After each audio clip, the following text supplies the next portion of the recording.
আসসালামু আলাইকুম।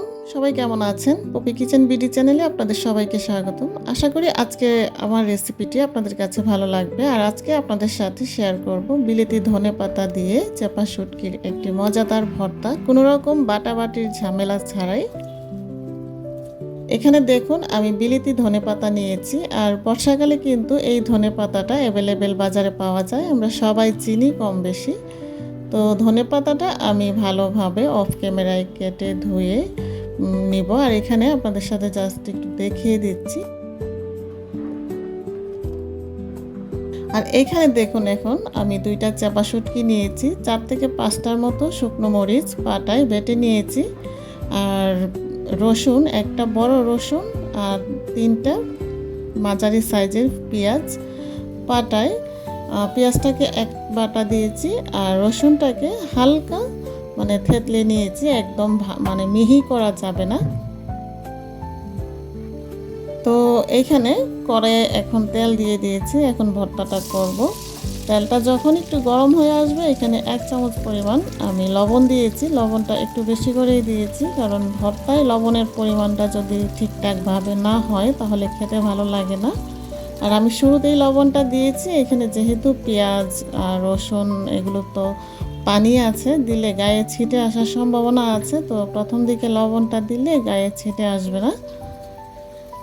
তো অবশ্যই তেলটা ভালোভাবে গরম করে নিতে হবে, আর লবণটা দিয়ে ভালোভাবে তেলটাকে গরম করে নিতে হবে। ভিডিওর এই পর্যায়ে আপনাদের কাছে একটি লাইক চেয়ে নিচ্ছি। যদি ভালো লাগে রেসিপিটি, চ্যানেলটি সাবস্ক্রাইব করে পাশে থাকবেন।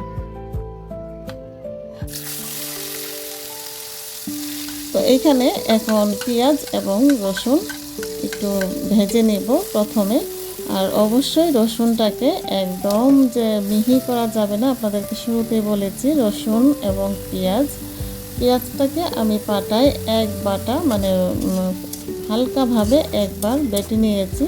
আর রসুনটাকে কিন্তু বাটিনি, এটাকে হালকাভাবে একটু থেতলে নিয়েছি। আপনারা দেখেই বুঝতে পারছেন, ভর্তায় যদি রসুনটা এইভাবে দেওয়া যায় তাহলে কিন্তু ভর্তাটা খেতে টেস্ট হয় আরও বেশি। সেটা যে কোনো ভর্তাই হোক, শুটকির জাতীয় যে কোনো ভর্তায় রসুনটাকে কিন্তু এইভাবে দেওয়ার চেষ্টা করবেন।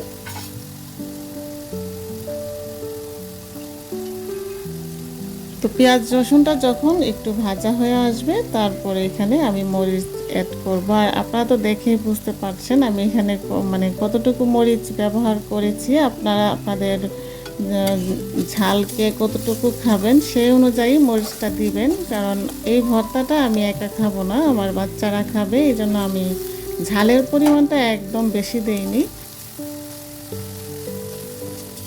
এখানে আমি পরিমিত ঝাল রেখেছি যেন আমার বাচ্চারাও খেতে পারে। আমার বাচ্চারা কিন্তু খুবই পছন্দ করে এই ধনেপাতা দিয়ে চাপা শুটকির ভর্তাটা।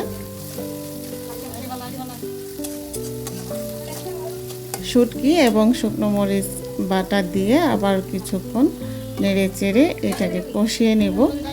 আর খেয়াল রাখবেন যেন এই তেলটা বেশি দিবেন না, তেলটা পরিমাণ মতো দিবেন। অতিরিক্ত তেল দিলে আবার দেখা যাবে খেতে ভালো লাগবে না।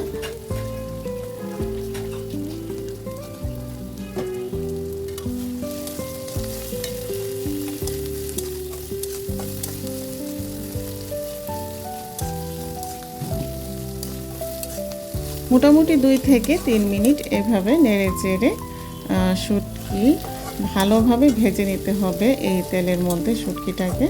শুটকিটা ভালোভাবে ভাজলে দেখা যাবে যে একটা কাঁচা কাঁচা গন্ধ, এটা কিন্তু থাকবে না। শুটকির গায়ের একটা কিন্তু আষ্টে গন্ধ আছে, ওই গন্ধটা থাকবে না। তো এই পর্যায়ে দেখুন এখানে দিয়ে দিলাম ধনেপাতা কুচি। এই আপনাদেরকে যে দেখিয়েছি আমি ধনেপাতাগুলো কিন্তু অফ ক্যামেরায় এইভাবে ছোট ছোট করে কেটে নিয়েছি।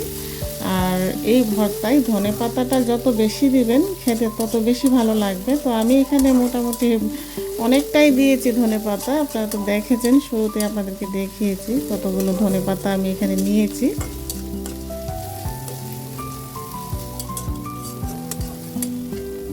ঝালটা আপনারা আপনাদের পরিমাণ মতো দিবেন, কারণ এখানে আছে অনেকে একটু বেশি ঝাল খেতে পছন্দ করেন, আবার অনেকেই আছেন যারা ঝালটা খেতে পারেন না। তো আমি বলবো যে যতটুকু ঝাল পছন্দ করেন ততটুকুই দিবেন। তারপর এখানে আরেকটু লবণ দিয়েছি, দিয়ে চুলার উপরে রেখে এটাকে ঢেকে দেব একটু সময়ের জন্য।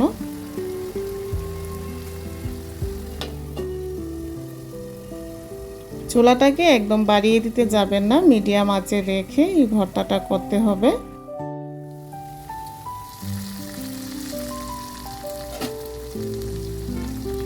মোটামুটি 2 থেকে 3 মিনিট ঢেকে দিয়ে তারপর আবার এভাবে চুলার উপরে রেখে অনবরত নেড়ে চেড়ে ভর্তাটা করে নিতে হবে। আর দেখা যায় কি যে গরম ভাতের সাথে যদি এরকম একটা ভর্তা হয় তাহলে তো আর কথাই নেই। আমরা যারা ভর্তা ভালোবাসি খেতে, আমাদের জন্য কিন্তু এটা একটা সেরা খাবার।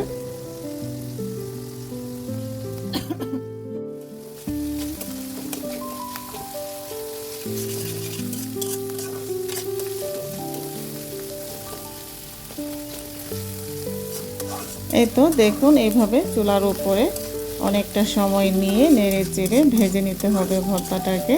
আর এটা কিন্তু একদম বাটাবাটির ঝামেলা ছাড়াই বলতে পারেন, কোনো রকম বাটাবাটি করা লাগবে না কিংবা হাতে মাখাতে হবে না। তবে আমি পেঁয়াজ রসুন এগুলোকে কিন্তু হালকা একটু বেটে নিয়েছি প্রথমেই। আর শুকনো মরিচটা আপনারা আপনাদের পছন্দ অনুযায়ী যদি বেটে দিতে পছন্দ করেন বেটে দিতে পারেন, কিংবা যদি পাউডার মরিচটা দিতে চান ওইটাও দিতে পারেন। প্রথম অবস্থায় একটু পানিতে গুলিয়ে নেবেন, তারপর দিবেন। তো এই তো দেখুন আমার ভর্তাটার ফাইনাল লুক দেখেই বোঝা যাচ্ছে যে কতটা লোভনীয় হয়েছে। তো আশা করি আজকের আমার এই ভর্তা রেসিপিটা আপনাদের কাছে ভালো লেগেছে। ভালো লাগলে প্লিজ একটি লাইক দিয়ে চ্যানেলটি সাবস্ক্রাইব করে পাশে থাকবেন।